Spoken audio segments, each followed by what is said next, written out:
Hello, मी मीरा स्वागत करते तुमचं माझ्या मिनी व्लॉगमध्ये। आणि आज आहे ना, मी फांदाच्या भाजीची शेंगोळी बनवत होते।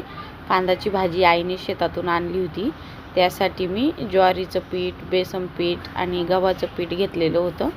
आणि डिटेल रेसिपी जी आहे ना, ती मी आपल्या मीरा इट्स एनिथिंग या चॅनलवर अपलोड केलेली आहे, तिथे तुम्ही जाऊन बघू शकता। किंवा मी ह्या मिनी ब्लॉग खाली रेसिपी टॅगसुद्धा करून रेसिपीचा व्हिडिओ टॅगसुद्धा करून देते, तिथेही जाऊन तुम्ही चेक करा।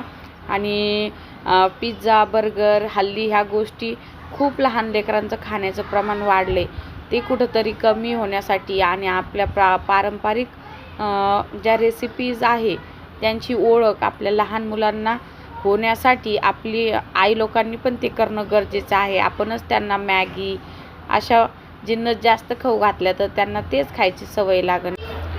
आपण भेटूया नेक्स्ट व्लॉगमध्ये, तोपर्यंत बाय बाय।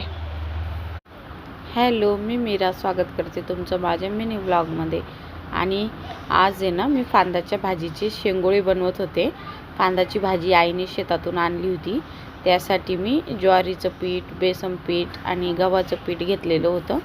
आणि डिटेल रेसिपी जी आहे ना, ती मी आपल्या मीरा इट्स एनिथिंग या चॅनलवर अपलोड केलेली आहे, तिथे तुम्ही जाऊन बघू शकता। किंवा मी ह्या मिनी ब्लॉग खाली रेसिपी टॅगसुद्धा करून रेसिपीचा व्हिडिओ टॅगसुद्धा करून देते, तिथेही जाऊन तुम्ही चेक करा।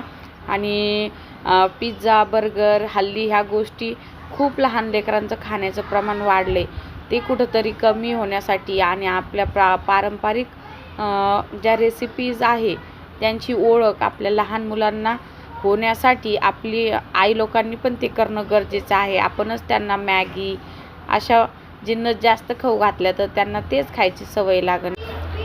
आपण भेटूया नेक्स्ट व्लॉगमध्ये, तोपर्यंत बाय बाय।